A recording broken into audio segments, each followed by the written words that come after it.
Alrighty, well this video was supposed to be a little bit different today, but something came up and I'm actually not scripting this video, I'm just live here in game. So obviously I missed recording earlier and I don't even know if I'm going to play much. I'm more so just going to talk. But obviously if you pay attention to my upload times, I try to upload every single day. Only times I tend to miss is if I'm sick or it's typically a headache that I would have, or it's a little bit harder to record with a headache. But I tried to record last night and that was not going well at first. I guess there's something I can do. I guess I can work on the Hulvania calendar thing. Just use Cora for that. It makes it super easy. But I was recording last night and I hate to miss uploads like this, but it's very understandable in this case. I was having hiccups during the recording and I had like a slight headache. It wasn't too bad. Like it felt tolerable. It was more so the hiccups that made it difficult to record because I don't want to be hiccuping the entire time while trying to make a video. Anyway, I was hiccuping for a pretty decent reason because my stomach was basically having issues, more so the bottom of my throat. It was around 7 p.m. that I was eating. I was having like steak and I think they're just called biscuits. Or no, they're Hawaiian rolls. That's what they are. Really good food. And the steak was really chewy this time. Like a lot more chewy than normal. And steak is already like a pretty hearty meal to chew through. And like I can tell in my first bite that I got the food kind of stuck down like at the bottom of my throat. It's like not all the way, it doesn't quite go into the stomach, but it's not like in the middle. Or well, actually it turned out to be in the middle. But obviously it's like past my lungs. Like I could still breathe, I could still talk and whatnot.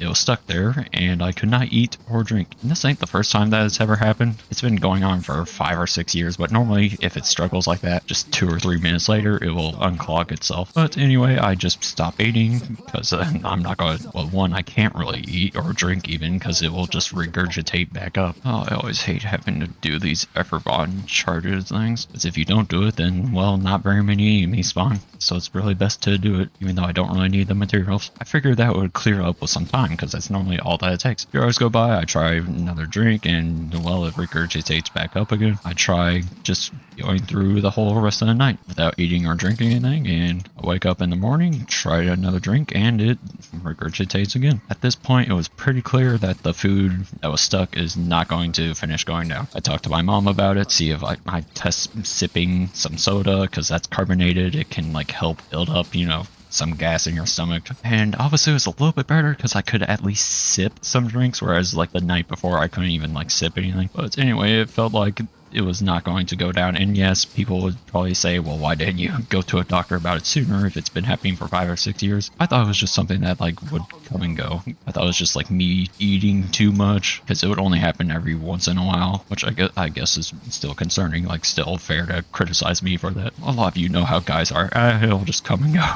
I ain't paying for that surgery. I ain't going to no doctor. I mean, I already get like yearly checkups for stuff. I mean, that's fine. But like I still never brought it up because I just thought it would come and go. But anyway, I talked to my mom about it and I'm like, okay, yeah, I probably should see a doctor about this. So we go to the emergency room and, you know, I describe it. The nurse at the front desk even seemed confused about it. But I go in, they give me, oh gosh, some sort of IV thing. And I don't know what it's called. I mean, doctors with all their medical terms, that just sounds like gibberish. It's like another language practically. They give you that in an IV, and this was like my first ever IV I had, so honestly I was more nervous about the IV than anything else, because it's not like I'm bad with needles, because I can take shots perfectly fine, but when it comes to like blood tests, that I'm a little sensitive about, because they like really pick a terrible spot. I think like they pick, you know, that spot between your forearm and your bicep, and the spot is very tender. I'm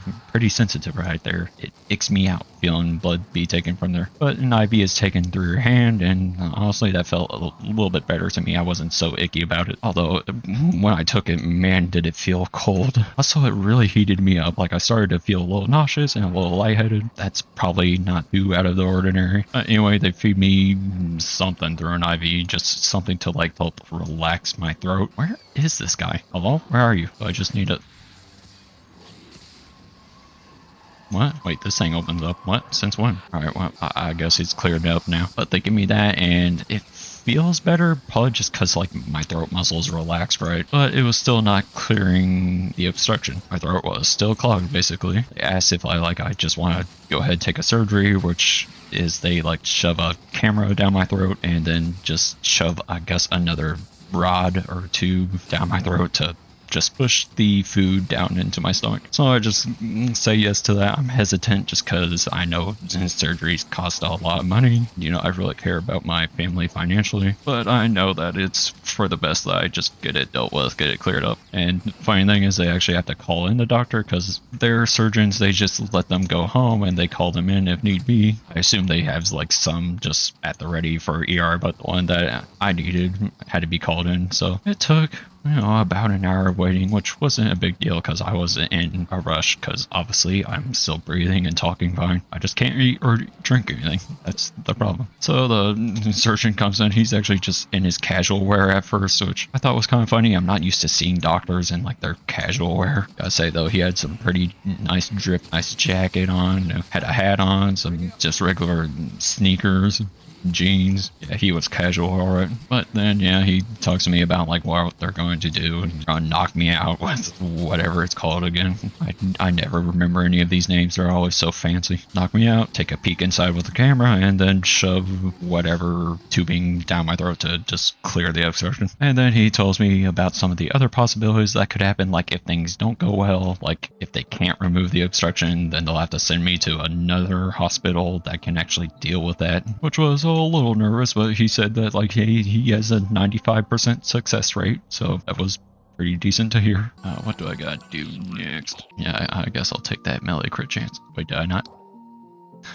Oh, dang. But yeah, anyway, they prep me for that. I strip off all my clothes except my undies and my sockies, and I get into the gown, I think it's called, which I'm used to going into gowns because whenever I go to my checkup, they have me in one. But this gown was like a lot nicer because it's actually fabric, whereas the gowns I'm used to being in are just like disposable paper ones because you're not actually getting a surgery with it done. You're typically, it's just for checkups, right? They don't need a fancy one for just checkups. And also the guy that was wheeling me back to the apparently, well, not apparently, he was the IT person at my elementary and high school before I graduated, so that was kind of funny to see him again. Apparently he had been working at the hospital for 2 years now and has been really enjoying it, so I'm glad for him. Yeah, him and my mom talk because my mom also works at the elementary school, so they kind of knew each other. And I get wheeled back to the ER and they put on an oxygen mask just to like have me, I guess, take deep breaths while they're prepping to knock me out. They put the whatever it is into the IV so that I can get knocked out, and after I start to feel it, it's like 2 or 3 seconds later I get completely knocked out. This was like my first time ever getting knocked out like this, and part of me was like, oh, does it work that well, you know, like what if I'm resistant to it, because like maybe some people are more resistant to it than others. No, 3 or 5 seconds later after that I was blacked out. Just nothing happened to me. That's what it seemed like. And like before this, the worst thing that I've had happen at a hospital is just had to get some stitches for an eyebrow because I split my eyebrow open at high school because I was in gym class and I was like sliding for a dodgeball and someone ran into me from behind and pushed my eyebrow into the bleacher. That was a fun day. My mom couldn't pick me up because she was at the elementary and had to work, but luckily my dad could call off of work and come and get me. I forgot about the Chargers thing. Whoops. But yeah, that was a fun day. You know, I was always like skeptical about, or not skeptical, but just I never wanted to go home early because I don't want to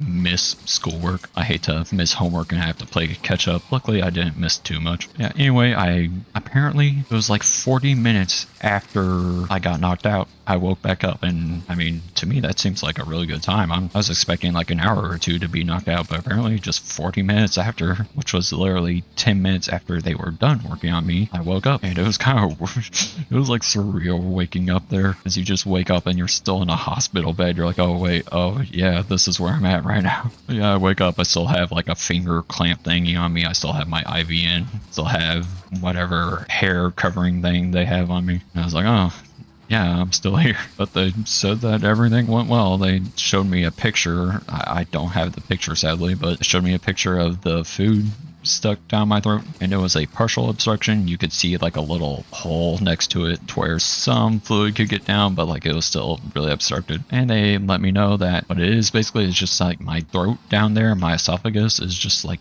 pretty narrow and a bit tight, and they might have to like expand that. Like next week it sounds like I'm going to have to get a balloon shoved down my esophagus and then inflated to stretch that out. So I'll have to see how that goes. But yeah, surgery finishes and it's obstructed now. They said that apparently I was able to drink fine, and I do not remember taking a drink at all. I must have been like either half awake, or maybe they even gave me something to drink while I was still asleep. I don't know. Chances are I was just still knocked out during it. And honestly, I wasn't too nervous for the surgery because they're not doing any sort of like blade work, right? They're not having to cut open anything. It's just a simple pushing something in, or yeah. But yeah, that's what happened last night. That's why I was not able to record for today, or I guess yesterday now technically. But yeah, I'm better now. I'll be able to record daily as usual. I really care about trying to upload daily because it's not hard to do YouTube, really. It's not hard to just record videos and play games. And also I do really enjoy it, so I care a lot about it. But yeah, I guess I'll update you guys whenever I finish getting the next part of the surgery on the balloon inflation. We'll have to see how that goes, and I'm not too stressed about it. I think that'll be fine. Yeah, it was surreal getting knocked out like that. I remember one time after I got a blood test, I stood up, as normally I can stand up just fine. I recover easily, but it turned out that I got really lightheaded, and I struggled to make it to my car with my mom. I saw I was starting to lose my vision. It was starting to black out, and I was starting to lose hearing. So obviously I was fading right there. But yeah, the surgery went well. Just wanted to update you guys on that. Just silly little story, I guess. Everything's fine now, and I'm sure the next part of the surgery will go well. But I'll update you guys. See ya in whatever I do next.